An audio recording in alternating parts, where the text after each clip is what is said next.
Bonjour, je suis Marie-Claude Drouin, la secrétaire générale du réseau Normalisation et Francophonie. Il me fait grand plaisir de vous accueillir aujourd'hui pour ce webinaire COVID-19 qui nous permettra de vous présenter le nouveau guide AFNOR-SPEC Pandémie, la clé de la reprise, bonne pratique et management des risques pour l'entrepreneur et ses collaborateurs. Avec cette pandémie qui sévit, qui est un drame tout à fait épouvantable au niveau social et économique, on voit bien l'importance et l'urgence de développer et de diffuser des bonnes pratiques. C'est le défi que l'AFNOR, l'Association française de normalisation, un membre fondateur du réseau Normalisation et Francophonie, a saisi au bon avec un deuxième guide après le guide sur les masques barrières qui nous a permis de savoir comment fabriquer de façon rapide des masques tout à fait adaptés pour avoir une bonne étiquette respiratoire. Voilà maintenant qu'il récidive avec le concours du MEDEF Paris et de la Fondation d'entreprise MMA des entrepreneurs du futur, où il nous propose un guide tout à fait destiné aux TPE-PME pour présenter les bonnes pratiques pour bien réussir son déconfinement. Alors, c'est ce que nous allons avoir comme sujet aujourd'hui à l'ordre du jour. Je serai accompagnée pour l'occasion de Madame Marie-Emmanuelle Crozet, qui est spécialiste, attendez que je ne me trompe pas, Marie-Emmanuelle, elle est responsable de développement, services et énergie chez AFNOR, voilà. Et Marie-Emmanuelle a aidé à l'accompagnement de la mise en place de ce guide. Et voilà. Elle nous présentera en première partie de notre webinaire les tenants et aboutissants de comment les Français en sont venus à la mise en place de ce nouveau guide pour accompagner les entreprises. La seconde partie sera animée par M. Pierre-Jean Bozo, qui est vice-président MEDEF Paris. Alors, M. Bozo, lui, viendra nous donner de plus amples explications sur le contenu, plus précisément, de ce document. Il est important de rappeler ici que nous... j'ai oublié de partir l'enregistrement, je suis désolée. Il était parti. OK, c'est bon. Excusez-moi. Alors, il est important de rappeler ici que ce premier document qui a été fait vraiment dans une vitesse de l'éclair a été fait tout d'abord pour répondre aux pratiques des parties prenantes françaises. Donc, ce document, à sa lecture, lorsque vous l'aurez téléchargé, vous verrez qu'il présente bien les intérêts et les besoins des parties prenantes françaises, mais qui peuvent quand même être génériques à toutes les entreprises et PME. Vous pourrez donc être invité dans vos pays, avec l'aide de votre organisme national de normalisation, à adapter, et aussi sous permission d'AFNOR, bien entendu, pour adapter ce guide-là dans vos pays. Alors, c'est une grande générosité, justement, du MEDEF Paris, de l'AFNOR et de la Fondation MMA, de mettre à disposition du monde entier ce nouveau guide de façon gratuite et adaptable pour les contextes de tout un chacun.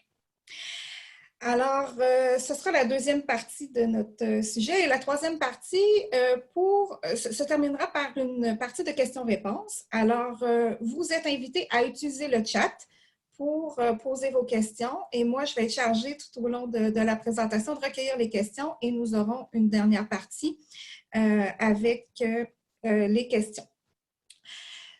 Je l'ai souligné tout à l'heure, je croyais que je n'avais pas parti l'enregistrement. Finalement, je l'ai parti. Nous enregistrons présentement ce webinaire-là dans un objectif de le rendre disponible pour tous ceux et celles qui n'auront pu se joindre à la présentation. Il sera disponible sur le site web du RNF. Alors, avant de débuter la présentation, je vous dis quelques mots sur le réseau Normalisation et Francophonie. Alors, je vous partage mon écran. Hop. Vous voyez bien mon écran? Bien. Alors ici, le réseau Normalisation Francophonie qui nous sommes une organisation qui a pour mission principalement de favoriser l'essor de la francophonie économique au moyen des normes comme outil de développement économique durable. Alors comme je le disais d'entrée de jeu, les normes sont de formidables outils pour nous permettre de créer de la connaissance et de la diffuser. Alors, nous, notre objectif au réseau de normalisation et francophonie, c'est de s'appuyer sur les normes internationales, justement pour favoriser l'essor des bonnes pratiques dans notre francophonie économique. Nous regroupons tous les organismes nationaux de normalisation de l'espace francophone. Vous les avez ici à l'écran. On en a plus ou moins 29. Alors, il faut savoir que dans chacun de nos pays, nous avons un organisme national de normalisation qui est chargé de porter notre voix dans l'élaboration des normes internationales. Et c'est l'objectif premier du RNF de les regrouper et de travailler ensemble justement pour faire en sorte de faciliter la mise en réseau de nos parties prenantes francophones intéressées par la normalisation, accroître notre participation et notre influence dans les activités internationales de normalisation, qui fait la norme, fait le marché, comme on se plaît à dire. Et dans un troisième lieu, et c'est ce qui nous interpelle ici aujourd'hui, promouvoir l'usage des normes comme outil de développement économique durable. Alors ici, je pense qu'on a vraiment un bel exemple d'une norme tout à fait à propos qui va nous permettre de mieux s'adapter à notre situation de déconfinement. Et sur ce, je passe la parole à Marie-Emmanuelle pour la première partie du sujet. Marie-Emmanuelle, laisse-moi une toute petite seconde pour enlever le sondage à l'écran. Oui. Et puis, si tu veux bien projeter la présentation AFNOR. Bien sûr. À ton service. Alors, la présentation AFNOR, voilà. C'est bien ça? Et je la mets en mode écran. Super, c'est ça. Impeccable. Et merci beaucoup. Je suis à ton service pour changer. Oups. C'est bon? Non. Super.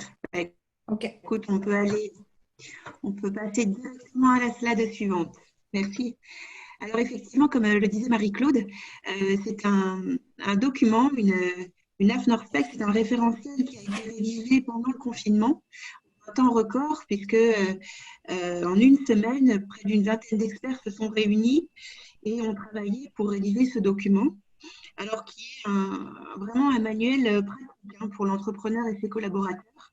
L'idée, c'était de proposer des mesures concrètes pour la sortie du confinement et la reprise d'activité des entreprises.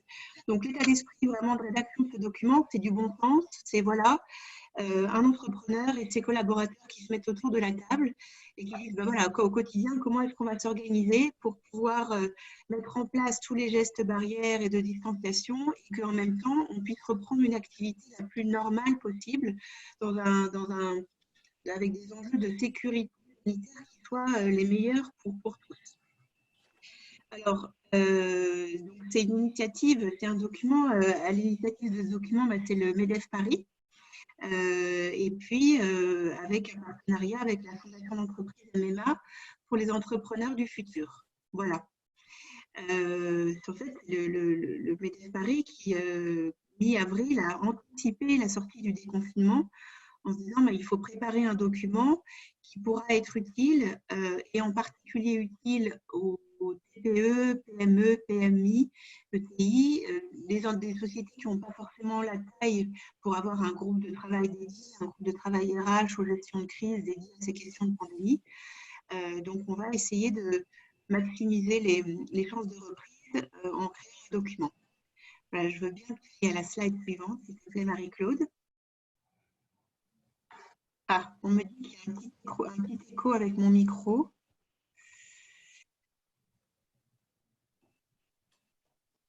Peut-être, Marie-Emmanuelle, simplement parler plus près de l'ordinateur.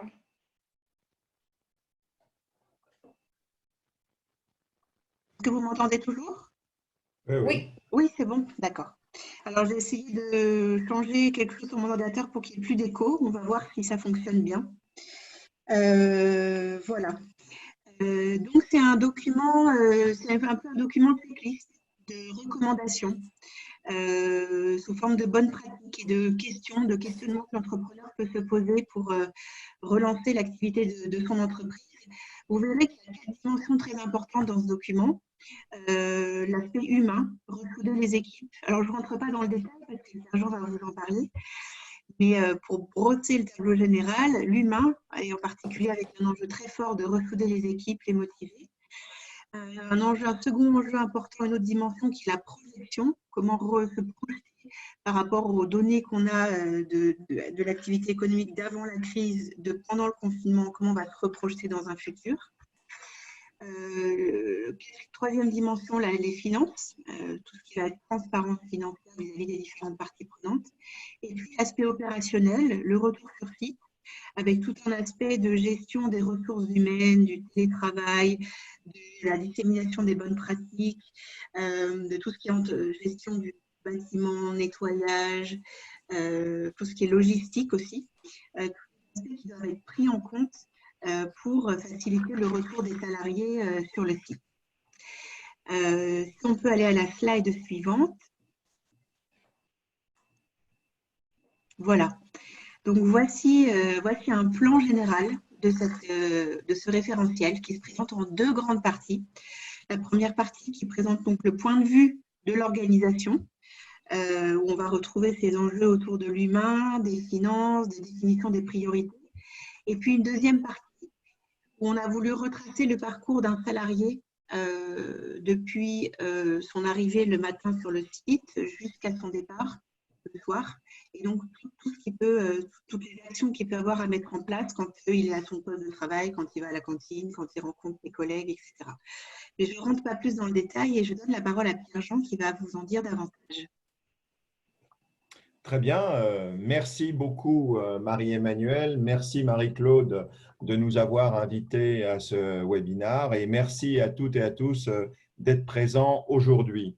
Mon propos, vous l'imaginez, ce sera d'abord de vous donner le point de vue des chefs d'entreprise et dirigeants d'entreprise, en sachant que pour nous, Marie-Emmanuelle l'a dit très clairement, la priorité numéro 1, c'est de rassurer nos équipes, de rassurer nos collaborateurs, de trouver les bonnes solutions pour qu'ils puissent reprendre l'activité.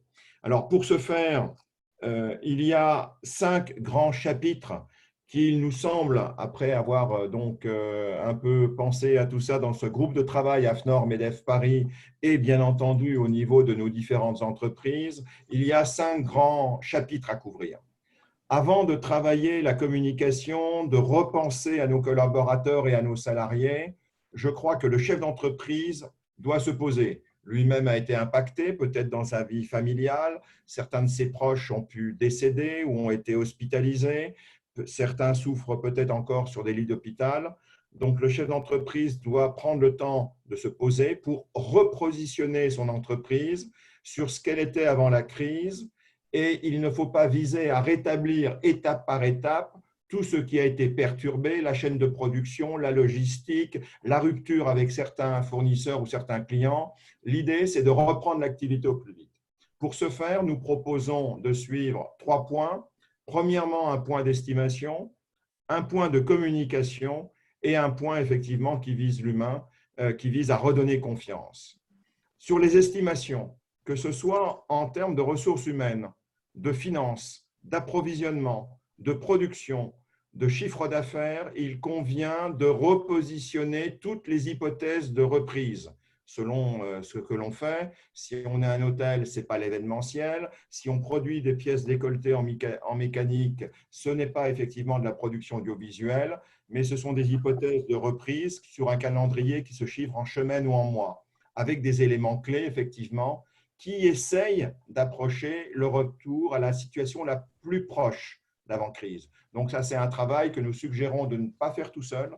Et je pense que c'est à faire en comité exécutif ou en comité de direction avec les plus proches collaborateurs du chef d'entreprise. Et si nous sommes malheureusement dans une TPE, une très petite entreprise, eh bien, il peut peut-être partager ça avec certains de ses amis ou de ses collègues.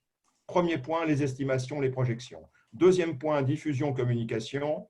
Là, il faut préparer une trame. Et si je peux me permettre, écrire, ça permet de clarifier les idées, vos propres idées, que ce soit un Word, un PowerPoint, peu importe. sur la situation d'avant-crise, situation pendant la crise et les perspectives avec quelques grands indicateurs, les lignes d'action. Et il faut bien entendu communiquer ces trames à vos salariés, maintenir un rythme si possible hebdomadaire. Alors ensuite, les réseaux sociaux, l'intranet, les newsletters vous permettent effectivement de contacter tous vos salariés. L'objectif de cette communication, c'est le troisième point, c'est de redonner confiance. La communication va demeurer essentielle pour nous pour redonner confiance dans l'entreprise et vis-à-vis des tiers, vis-à-vis de vos actionnaires, de vos clients, de vos fournisseurs, de vos organisations syndicales représentatives des salariés, etc. Donc, il s'agit de communiquer sur les valeurs de votre entreprise, ses points forts, sa valeur ajoutée. Et je pense qu'il convient surtout à notre niveau, au niveau des chefs d'entreprise, de donner de l'information positive versus le faux ambiant de nouvelles anxiogènes ou de fausses nouvelles, bien entendu. Ensuite, nous nous centrons sur l'humain. Pourquoi? Le confinement, la distanciation sociale, on ne peut plus s'embrasser, on ne peut plus se serrer la main, les masques, les craintes personnelles, les craintes sur l'emploi aussi, nécessitent une cohésion rapide de toutes les équipes. Il s'agit de motiver le personnel, faute de quoi la reprise sera plus longue et les scénarios économiques difficiles seront à venir. Donc, pour nous, la première chose, c'est d'imaginer l'après-télétravail. Une bonne partie de nos équipes, en région parisienne, c'est quasiment 90% des salariés, sont partis en télétravail mi-mars dernier. Il faut écrire les règles de sécurité sanitaire, repositionner les équipes sur les tâches prioritaires pour redonner le sens du travail et quelque part, essayer de faire revivre les réunions et les projets comme avant. C'est important pour ressouder les équipes, c'est un terme qu'avait pris Marie-Emmanuelle tout à l'heure, de pouvoir se réunir tout en préservant, bien entendu, les règles sanitaires. Cette écriture de l'après-télétravail doit vous permettre logiquement de remobiliser, de ressouder vos équipes. Il s'agit bien entendu d'écouter vos collaborateurs. Et je pense que vos responsables du personnel ou des RH ont tout leur rôle à jouer. Et là, il faut qu'ils travaillent dur pour ça. Écouter avec bienveillance, décompresser, si je peux me permettre ce terme, les craintes, les peurs sur la santé, sur l'emploi. Et c'est à chaque direction opérationnelle de votre entreprise de mettre du liant dans la vie sociétale de l'entreprise. Et j'insiste encore sur cet aspect remobilisation et ressoudage, entre guillemets. Il s'agit de diffuser de l'information à toutes. Alors, ça ne veut pas dire des réunionites. Au contraire, il faut essayer d'imaginer des réunions sans réunionites. Donner des perspectives possibles, crédibles. Éviter de raconter des histoires, même si ça permet d'éluder certains problèmes. Écouter le personnel plus que jamais. Redonner des personnalités, des responsabilités et encourager. Bref, en un mot, il faut rassurer. Et après le confinement ou pendant le déconfinement, chacun voudra voir qui est quoi, qui fait quoi, comment est la situation. Donc, il faut jouer la transparence, communiquer, motiver, rassurer les équipes dans un cadre sanitaire et sécuritaire clair. Mais ça, la deuxième partie du document AFNOR MEDEF Paris sur les modalités de reprise d'activité, l'organisation en amont, le parcours du vie au quotidien vous donne toutes les clés, je pense. Bien entendu, je tiens à le préciser, Marie-Emmanuelle, dans le cadre de la législation française. Bien sûr. Ce n'est pas toutes les législations nationales qui sont les vôtres. Donc, bien entendu, cette deuxième partie devrait être adaptée en fonction des directives gouvernementales qu'il vous appartiendra de suivre. Le troisième projection humain, le troisième point, c'est les finances. Nous avons des risques d'état de cessation de paiement, pour parler plus vulgairement de dépôt de bilan, dans certaines branches d'activité. Je pense notamment à l'événementiel, la restauration, les hôtels. Et c'est une situation qui est inédite dans le monde et les finances sont perturbées à tous les niveaux. Trésorerie, dette, investissement, rentabilité, dividendes, budget, tous nos points clés, les KPI, comme disent les anglo-saxons, sont perturbés. Donc là, c'est un exercice de prévision ou de reprévision budgétaire qui est nécessaire pour cerner rapidement les points difficiles et les résoudre. Si vous avez un mur de l'argent, autrement dit un risque de dépôt de bilan fin juin, il vaut mieux le cerner le plus vite possible, quand et combien. Donc, il s'agit de faire deux choses, de réviser vos budgets sur la base des derniers mois, bien entendu, en fonction des saisonnalités de vos activités, et replanifier systématiquement pour les semaines à venir et les 3-4 mois à venir des prévisions raisonnables d'activité, je souligne le raisonnable, on ne va pas sur la lune, des flux de trésorerie prévisionnels. Je crois qu'en temps de crise, il faut vraiment gérer nos entreprises par le cash. C'est par la trésorerie, entre guillemets, qu'on pourra sauver les entreprises, ce n'est pas par vos comptes de résultats. replanifier les charges fiscales et sociales à venir en fonction, encore une fois, des réglementations et des législations applicables, revalider les décisions d'investissement. Est-ce que vos actionnaires acceptent de décaler tel ou tel investissement? Les plans d'embauche, bien entendu, et replanifier toutes les échéances financières, dividendes à verser aux actionnaires, les dettes, est-ce qu'on peut demander des moratoires aux banquiers ou aux prêteurs, le fiscal, le social. Tout ça doit se faire dans un deuxième point, dans une perspective de clarté financière vis-à-vis de vos actionnaires, des banques, des assureurs, des fonds d'investissement, clarté dans les chiffres, clarté dans la communication des chiffres. Veuillez m'excuser, j'avais oublié d'éteindre mon téléphone. Et bien entendu, le plus simple, c'est de mettre au point un tableau de bord hyper simplifié sur les indicateurs essentiels de vitesse de reprise. Tableau de bord que vous pourrez partager avec vos salariés, avec vos directeurs, avec vos associés et avec vos actionnaires. Alors, les priorités, bien entendu, au niveau du dirigeant d'entreprise, c'est simple. C'est d'évacuer d'abord tout le stress accumulé dans la gestion quotidienne. Donc, il s'agit là-dessus de faire votre propre vade-mecum et de vous dire qu'est-ce qui est prioritaire pour moi. Deuxièmement, de demander à votre comité exécutif, votre comité de direction de faire la même chose. Priorité essentielle, formalisation, coordination, production, approvisionnement logistique commercial. Et puis, le troisième point des priorités, et je pense qu'on en a tous besoin, et le client d'abord, c'est de redynamiser le commercial. Donc, il faut que vos commerciaux ressortent, prennent leur voiture, prennent, s'il le faut, des transports en commun ou des moyens individuels plus sécurisés comme le vélo et qu'ils aillent voir le client. En l'absence de clarté sur les délais de reprise, le rôle des équipes commerciales va être important. Votre carnet de commandes est certainement, en dehors de la trésorerie, la chose la plus précieuse à cajoler. Et il faut encourager la reprise, même si effectivement, dans certains secteurs, je pense notamment au B2B ou aux industries de production de sous-traitance aéronautique, ça sera plus long. Alors, il s'agit bien entendu, dans ce genre de contraintes économiques, sociales, politiques, sanitaires, il ne s'agit pas de se refermer. Nous préconisons au MEDEF Paris, avec l'AFNOR, au contraire d'être ouverts et d'échanger.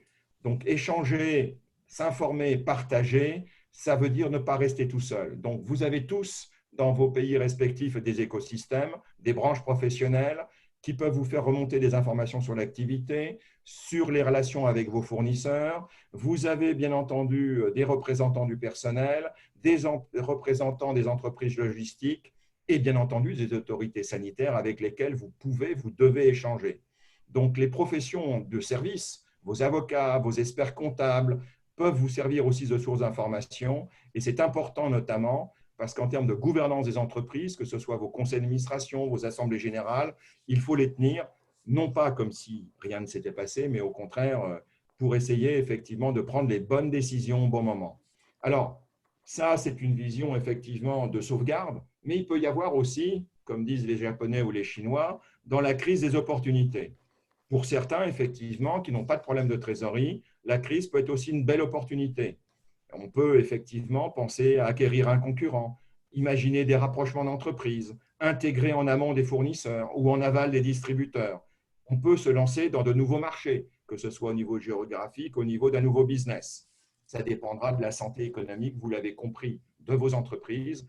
Et donc, ça dépendra de cette projection d'anticipation que vous aurez refait après votre prévision budgétaire. Il s'agit bien entendu aussi de faire participer vos conseils d'administration et vos comités de gouvernance, alors peu importe les termes, que ce soit des boards, des conseils d'administration, des conseils de surveillance, des comités stratégiques, mais même les comités exécutifs et les comités de direction sont là pour échanger, partager, faire remonter les informations, valider les schémas de reprise, les suivre et bien entendu communiquer avec l'ensemble de vos collaborateurs et avec toutes les parties prenantes. Voilà, j'espère que je n'ai pas été trop long, Marie-Claude. Marie-Emmanuelle, j'étais… voilà. Maintenant, c'est à vous, effectivement, de compléter s'il y a des choses, effectivement, qui posent des remarques. Marie-Claude. C'était impeccable à tous les deux. Merci beaucoup. Vous avez respecté le temps alloué, c'est parfait. Alors, concernant les questions, je vais tout d'abord répondre à une première question de la Guinée du Tchad qui me pose la question avec tout à fait à propos. Pourquoi le RNF, le Réseau de normalisation et francophonie, n'a pas de membres en Guinée et au Tchad? En fait, La raison, elle est simple, c'est que nous regroupons les organismes nationaux de normalisation qui sont membres de l'ISO. Et malheureusement, la Guinée et le Tchad, vous n'avez pas encore d'organismes nationaux de normalisation qui sont membres de l'ISO.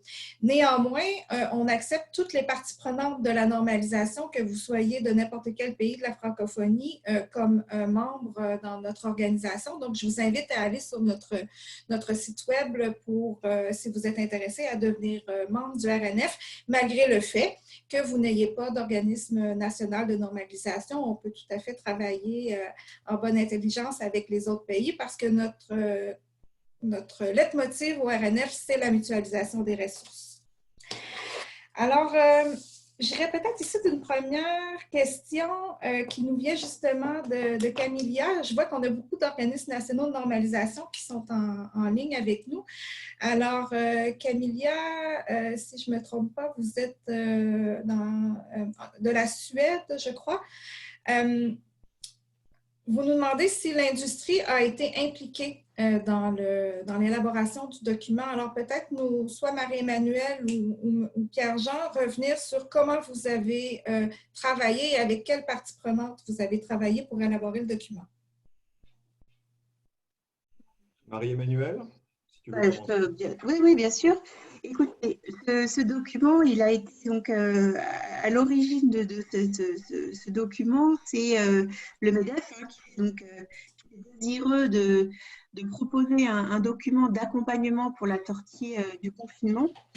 Et donc, nous avons rassemblé un tour de table qui est essentiellement composé des acteurs du MEDEF Paris et des acteurs d'autres MEDEF territoriaux, donc des administrateurs par exemple, et qui présentent différentes activités, il me semble, hein, Pierre-Jean, peut-être que vous pouvez compléter.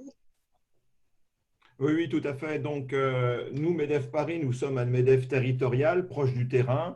Nous regroupons certes quelques grandes entreprises, mais sur les 1500 entreprises que nous regroupons, nous avons principalement des PME ou des ETI qui sont bien entendu à Paris même dans le domaine principal des finances, de la banque, des services marchands, des services commerçants, mais nous avons aussi quelques industries. Et nous avons, Marie-Emmanuelle vient de le dire, travaillé aussi avec les autres MEDEF territoriaux de l'Île-de-France et notamment de Seine-et-Marne, du Val d'Oise, dans lequel vous avez des industries et étaient représentées donc, autour de la table de travail, aussi bien des industries pharmaceutiques que des industries de l'imprimerie et de l'édition, que des industries chimiques et que même des industries mécaniques. Et notamment, j'ai cité tout à l'heure une entreprise de décolletage avec lesquelles j'ai eu beaucoup de discussions et qui est basée effectivement au nord de Paris, dans la banlieue la plus industrielle. Donc, pour répondre à la question, oui, nous avons eu des représentants de l'industrie qui ont travaillé sur ce document. Après, il y a eu une volonté de faire un document qui soit quand même assez générique, utilisable par le plus de professions possible. Donc, effectivement, il ne rentre pas dans des considérations un peu spécifiques à un secteur un peu technique. Il y a toujours effectivement la possibilité d'utiliser ce premier travail pour produire quelque chose de plus spécifique à un secteur d'activité donné. Voilà. Alors, je tiens à préciser que pour des branches importantes en France comme l'automobile ou l'aéronautique, des guides spécifiques ont été mis au point et diffusés par les branches professionnelles du MEDEF. Ce n'était pas, comme Marie-Emmanuelle vient de le dire, l'objectif du MEDEF Paris, puisqu'on voulait effectivement avoir un guide labellisé AFNOR de bonnes pratiques qui s'adresse d'abord aux TPE, aux petites et moyennes entreprises et aux entreprises de taille intermédiaire de tous les secteurs. Donc, c'est quelque chose qui est beaucoup plus horizontal en termes de sectorisation et qui s'adresse effectivement à des entreprises au maximum de taille moyenne. Bien. Alors, on voit bien ici que l'élaboration de ce guide-là, bien qu'il ait été fait à vitesse grand V, a bien suivi toutes les règles d'élaboration de normes internationales qui nous gouvernent. J'ai une question ici qui revient beaucoup, c'est où peut-on se procurer justement cet AFNOR-SPEC. C'est bien important de mentionner que contrairement à normalement, les normes sont payantes, mais ici, et grâce justement à l'apport du MEDEF et de la Fondation MMA, Voilà. la Fondation MMA, ce guide AFNOR-SPEC est rendu disponible gratuitement à tout un chacun. Vous avez dans la conversation, je pense que c'est dans la conversation du webinaire, le lien sur lequel vous pouvez cliquer pour aller télécharger le guide. Voilà. Alors, ce guide-là est mis à votre disposition gratuitement. Il est important, si vous voulez diffuser, parce que vous pouvez diffuser massivement l'information sur ce guide-là, mais ne diffusez pas le guide, diffusez le lien pour aller télécharger le guide. Et la raison, elle est bien simple, c'est que dans notre cœur de métier de la normalisation, il est important de savoir qui a téléchargé le guide, car s'il y a par la suite des modifications, il faut que vous puissiez en être informé. Donc, téléchargez le guide, diffusez l'information et faites-en bon usage. C'est vraiment là pour votre disposition. Et puis maintenant, d'entrée de jeu, comme je le disais en début d'ouverture, ce guide-là a été réalisé avec les parties prenantes françaises dans un objectif de servir les parties prenantes françaises. Mais il peut servir de document de base pour être adapté dans les autres pays, notamment les pays de la francophonie. Et ce sont les organismes nationaux de normalisation de vos pays qui pourront le faire après entente avec AFNOR. Ce sont des ententes qui se gèrent de façon courante entre organismes nationaux de normalisation pour que vous puissiez mettre en place un guide basé sur l'AFNOR-SPEC, mais qui tient en compte vos considérations particulières économiques et culturelles. Donc, considérant les questions, on me demandait qu'on aimerait entendre parler des PCA et des PRA. Alors là, j'avoue ma méconnaissance de ces deux acronymes-là, mais j'imagine que M. Bozo, vous connaissez de quoi il en retourne quand on parle de PCA et de PRA. Oui, alors je ne suis pas un spécialiste des acronymes, mais je pense que cela doit vouloir dire plan de continuation d'activité ou de continuité d'activité et plan de reprise d'activité. Donc, les plans de continuité d'activité ou de continuation d'activité, ce sont les plans qui ont été mis en place dans les différentes entreprises pendant le confinement, qui a démarré mi-mars en France et qui s'est arrêté le 11 mai. Depuis le 11 mai, nous sommes en France en période de déconfinement, avec un risque de reconfinement si jamais la situation sanitaire devait de nouveau déraper. Et donc, nous avons travaillé en anticipation avec l'AFNOR et nos groupes de travail des différents MEDEF territoriaux dans le cadre d'un PRA, d'un plan de reprise d'activité. Donc, le document AFNOR MEDEF Paris qui vous est proposé en téléchargement gratuit se situe en PRA pour reprendre l'acronyme. Et j'ai un message, par contre, Marie-Claude, de Stéphane Dion qui dit, grosso modo, Marie-Claude, tu vas devoir faire un copier-coller de ce lien, car certains de nos auditeurs et spectateurs ne voient pas ce qui est écrit. Donc, je tiens à passer le message. Voilà. Je me suis déjà exécutée et ça devrait fonctionner. Alors, voilà. Donc, tout le monde pourra consulter le document. D'accord. Je me permets de préciser que Marie-Claude, dans la présentation que je t'ai donnée, la dernière slide, il y a un lien qui permet directement d'accéder à la boutique AFNOR sur le site où on peut télécharger la norme. Donc, si tu veux communiquer à l'ensemble des participants cette très courte présentation, tu peux. Il y a un lien qui mène directement au référentiel. Et par ailleurs, il y a d'autres liens, plusieurs normes qui sont mises gracieusement à disposition des acteurs économiques et en particulier une norme internationale sur le plan de continuité d'activité. Dans cette période un petit peu particulière, AFNOR et d'autres organismes de normalisation ont décidé de permettre d'accéder à certains documents gratuitement. Donc, tous ces liens sont accessibles sur la dernière slide de ma présentation.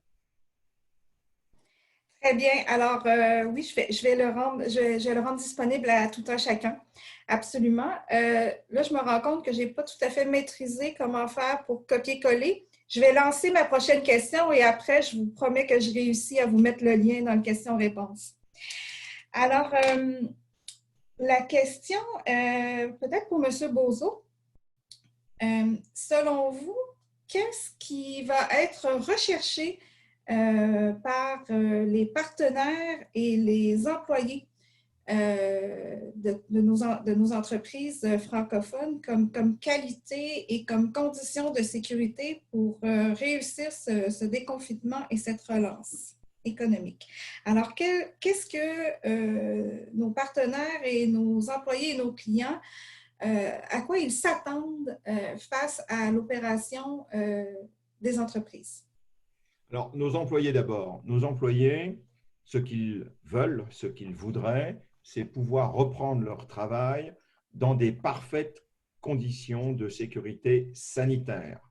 C'est pour cela qu'en Île-de-France, c'est un sondage que nous avons fait au niveau du MEDEF hier et dont j'ai les résultats en tête. 82% des entreprises de l'Île-de-France ont décidé d'offrir des masques à leurs salariés, de mettre en place du gel hydroalcoolique et surtout, et vous le retrouverez tout ça dans la partie 2 du document MEDEF AFNOR, de mettre en place des sens de circulation de les entreprises, que ce soit pour aller dans des bureaux ou sur des postes de travail industriels, de façon à éviter les flux entrants et sortants, avec bien entendu des instructions de désinfection des locaux réguliers lorsque des postes de travail ou des vestiaires sont utilisés, tout en respectant les distances sociales, entre guillemets, par plusieurs salariés. Donc, ce qu'attendent les salariés, c'est surtout ça. Ensuite, il y a un deuxième point qu'attendent nos salariés, et on le voit bien depuis le 11 mai, c'est d'avoir des transports qui leur permettent aussi d'avoir cette sécurité sanitaire. Ce n'est pas tout à fait le cas en Île-de-France. C'est pour ça que 80% des entreprises ont décidé de prolonger les mesures de télétravail jusqu'en septembre prochain. Certaines entreprises, notamment dans la high-tech, comme Facebook et comme Google, ont prolongé le télétravail jusqu'en début 2021. Maintenant, dans des entreprises industrielles, ce n'est pas possible. Lorsque vous travaillez dans le BTP, les bâtiments travaux publics, ce n'est pas possible. Lorsque vous êtes dans une messagerie d'acheminement logistique, ce n'est pas possible. Donc, il s'agit avant tout de sécuriser les parcours des salariés et de les inciter, sauf conditions climatiques, à marcher, à prendre le vélo, à prendre leur voiture individuelle, si jamais il y a cette peur des transports en commun. Ça, c'est au niveau de nos salariés. Du niveau des clients et des fournisseurs, même chose, lorsqu'un client se rend dans votre magasin ou éventuellement visite votre usine, vous devez lui offrir aussi des solutions de sécurité sanitaire identiques à celles de vos salariés. Au niveau des fournisseurs sur la chaîne logistique, lorsque vous avez des livreurs d'un de vos fournisseurs, c'est exactement la même chose. Et toutes ces règles de sécurité sanitaire, j'ai insisté tout à l'heure sur la communication, vous devez les communiquer très précisément à chacun de vos salariés, à chacun de vos clients et prospects. Je n'oublie pas les prospects. On peut relancer effectivement la démarche commerciale et bien entendu à chacun de vos fournisseurs. Maintenant, bien entendu, dans une entreprise, surtout s'il y a des problèmes de trésorerie, on a aussi besoin des banquiers et on a aussi besoin des actionnaires. Donc, il faut faire passer par anticipation, à notre avis, le message aux banquiers et aux actionnaires que vous avez tout fait pour que tout se passe bien au niveau de la sécurité sanitaire. Je pense que c'est un message capital. Cela montre que nous sommes des chefs d'entreprise responsables et surtout que nous avons anticipé les problèmes et essayé de les résoudre avec, bien entendu, vous l'imaginez, d'ailleurs, la Chambre des députés française a été claire à ce niveau-là, avec une obligation de moyens et pas une obligation de résultats. J'espère que je n'ai pas été trop long. Très bien, merci beaucoup. Maintenant, j'avais une autre question, puis là, peut-être qu'on déborde un peu les questions pratico-pratiques de mise en place des bonnes conditions pour réussir son déconfinement, mais on a des entrepreneurs ici, des jeunes entrepreneurs de la francophonie qui font partie de notre auditoire qui se demandent quelle est leur place justement dans cette situation mondiale pour justement relancer l'économie. Alors, selon vous, je lance la question à nos deux panélistes, M. Bozo, Mme Crozet, quelle est la place des entrepreneurs de la francophonie pour réussir non seulement leur déconfinement, mais relancer nos économies à la suite de cette pandémie? Marie-Emmanuelle, peut-être. J'ai déjà beaucoup parlé, mais je veux bien prendre la question autrement. Allez-y, Pierre Jean, c'est une vaste question. Je pense que pour les jeunes entrepreneurs, c'est important, une jeune entreprise, et je m'occupe moi-même de pas mal de startups en France, l'agilité, la mobilité, c'est important. Et un jeune entrepreneur, par définition, avec une startup, est beaucoup plus mobile, beaucoup plus agile qu'une entreprise installée. Donc, la crise sanitaire a fait émerger des besoins. Il y a eu tout l'épisode des masques en France sur lequel je ne reviendrai pas, car ce serait revenir à faire de la politique et nous ne faisons pas de politique dans ce Sénat, me semble-t-il, Marie-Claude. Il y a certainement des opportunités dans tous les pays francophones pour trouver des nouveaux marchés dans les autres pays francophones. Et j'incite effectivement à tous les jeunes entrepreneurs de l'Afrique, du Québec, de Belgique, de Suisse, à venir voir ce qui se passe, quels sont nos besoins. Et franchement, actuellement, si on peut raccourcir certains délais de livraison, si on peut trouver les bonnes fournitures au bon endroit, au bon prix compétitif, je pense que toute la machine économique que nous avons en France est demandeur de ce genre d'initiative. Donc, nous avons d'ailleurs, par rapport aux grandes entreprises donneurs d'ordre au niveau national, que ce soit les Peugeot, les Renault ou les entreprises comme Airbus, signé des conventions pour qu'une fois nos commandes livrées, on n'attende pas 6 mois pour être réglées. Là, je mets un peu les pieds dans le plat sur les problèmes des délais de paiement des fournisseurs en France, mais on a effectivement eu des garanties et depuis maintenant 2 mois, nous avons pu constater que des délais de paiement normaux à 30 ou 45 jours sont respectés. Donc ça, c'est une garantie effectivement pour des jeunes entrepreneurs, s'ils travaillent avec des entreprises françaises, d'être payés un peu plus rapidement. Bien. Donc, on voit que vous nous lancez des pistes de réflexion intéressantes et je pense qu'avec la créativité que nous avons en francophonie, en entrepreneuriat, on pourra très certainement trouver moyen de s'adapter dans cette nouvelle économie qui change de jour en jour, manifestement. Alors, sur ce, je crois que nous avons épuisé notre liste de questions. J'aimerais, avant de mettre fin à notre intervention, m'assurer que tout un chacun, vous avez bien reçu le lien.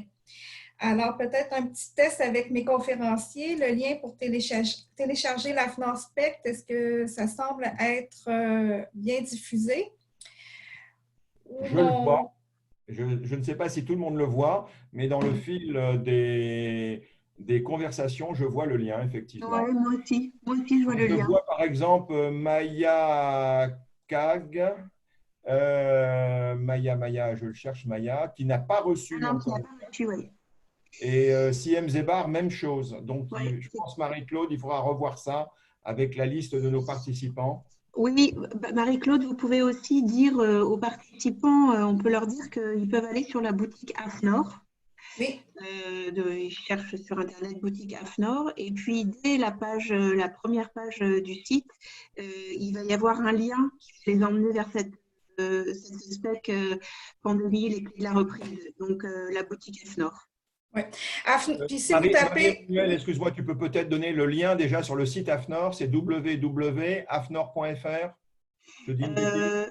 Non, je sais pas. Attendez, je vais vous le retrouver. Dans tous les cas, vous tapez AFNOR Spec déconfinement dans Google et vous allez l'avoir tout de suite. Et de toute façon, on s'engage à le mettre sur le site web du RNF et nous envoyons à tous les participants la présentation de Marie-Emmanuelle et nous vous remettrons le lien dans l'envoi. On va s'exécuter tout de suite après notre webinaire. Peut-être une dernière question très intéressante. Est-ce qu'il est prévu une certification sur cette norme, ce guide? Alors, je me permets juste d'intervenir pour dire que j'envoie le lien vers la boutique AFNOR, voilà, dans le lien de conversation. Ah, parfait. Dès cette page, vous pouvez télécharger le document. Excellent. Alors, j'étais en train de terminer en disant qu'il y a une excellente question dans le chat qui nous vient de l'ANOR, l'organisme camerounais de normalisation, à savoir s'il est prévu une certification. Et la réponse, c'est que présentement, on pourra vous envoyer le lien aussi, c'est que l'AFNOR a rendu disponible une labellisation pour les entreprises qui souhaitent afficher leur conformité à ce guide. Peut-être, Marie-Emmanuelle, nous expliquer la différence entre un label et une certification?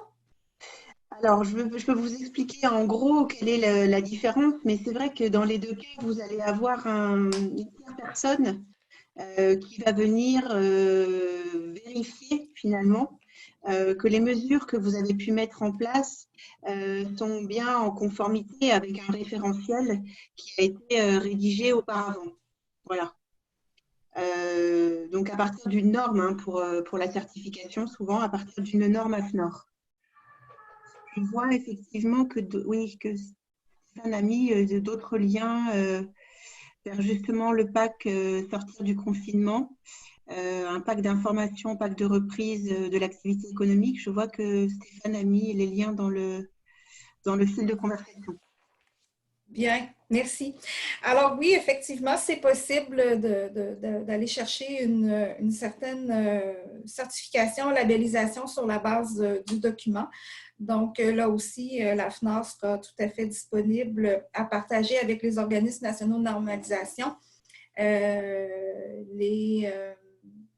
les bonnes pratiques qu'ils ont mis en place là, pour ce faire.